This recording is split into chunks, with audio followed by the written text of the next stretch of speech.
Hey there, class! My name is Lodden Harp, and today we are going to be talking about stress in the workplace and its effects.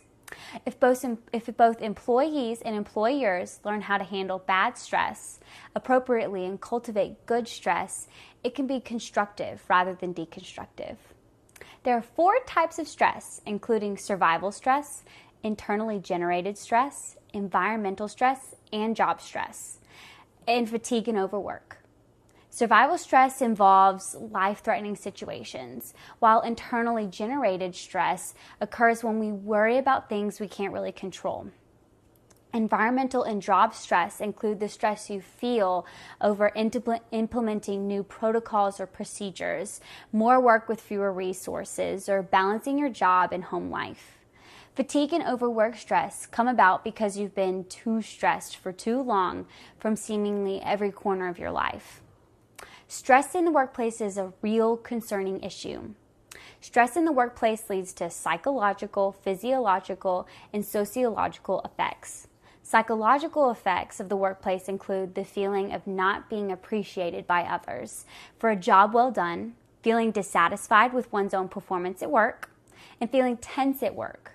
Physiological effects include disturbances in usual sleep patterns, difficulty relaxing after hours, and difficulty concentrating.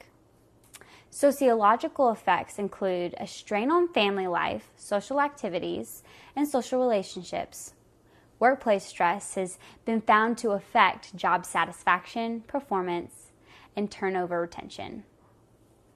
Another definition for stress, more directed towards stress in the workplace, defines stress as the perception of the discrepancy between environmental demands, which are the stressors, and individual capabilities to fulfill these demands.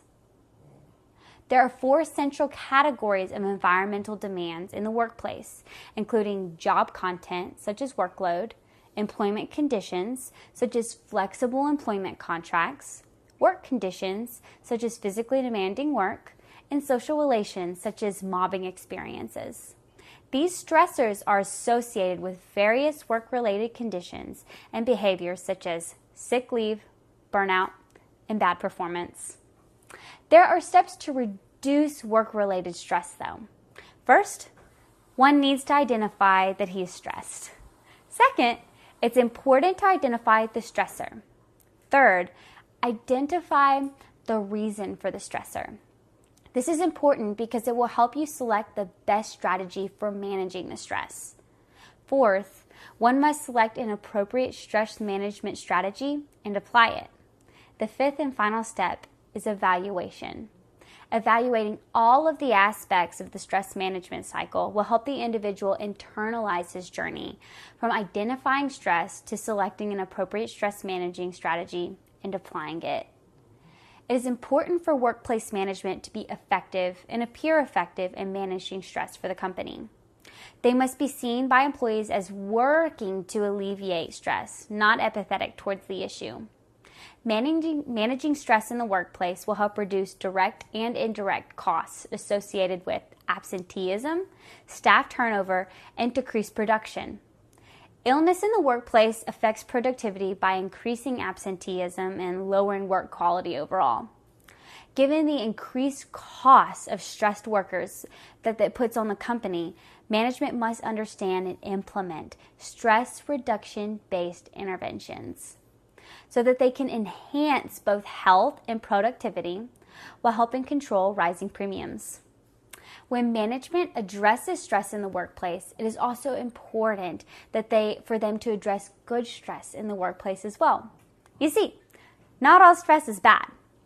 Good stress, called eustress, is stress that helps a person perform at a higher level and achieve their goals.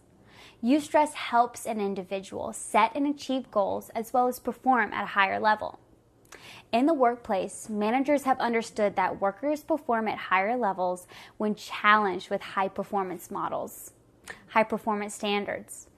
Challenge stressors include workplace, workload, job complexity, and job responsibility. These stressors can reduce eustress in a worker, challenging him to be a better and more productive employee. Managers are responsible for cultivating eustress in the workplace. Managers can influence work pace, workload, job complexity, and job responsibility. In order to cultivate eustress in the workplace, it's the manager's responsibility to issue a healthy but challenging work pace and workload, assign a level of complexity to jobs, and issue enough responsibility to employees. Managers walk a fine line in encouraging eustress and overloading employees, thus producing negative stress.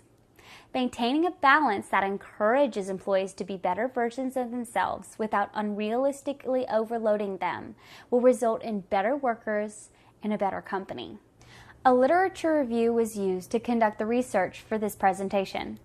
What was found through this literature review was that negative stress has a great impact on both employees and the workplace.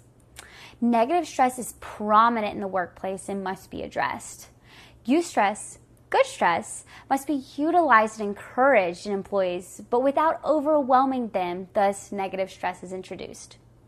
Further research is needed to analyze the effectiveness of management's role in minimizing stress, managing stress, and encouraging good stress in the workplace. Research needs to be conducted on what practices are appropriate and what crosses the personal-professional border in a workplace. In order for a manager to maintain his image of superiority, it's important for him to not solely desire to be his employees' therapist, but structure the workplace duties and interactions with employees in a way that minimizes stress and aids employees in managing current stress. Workplace stress, when exacerbated, is detrimental to a thriving workplace and must be addressed accordingly.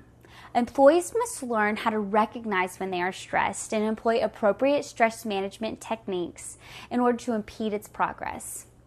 It is incredibly important for managers to address workplace stress in order to teach employees to relieve it or alleviate it in general. Managers are responsible for their employees, and if they allow stress to impede employee judgment and work quality, it is ultimately the manager's fault. Understanding what negative stress is, how to handle it, and how to capitalize on good stress will enable workers to continue to be better versions of themselves. Thank you.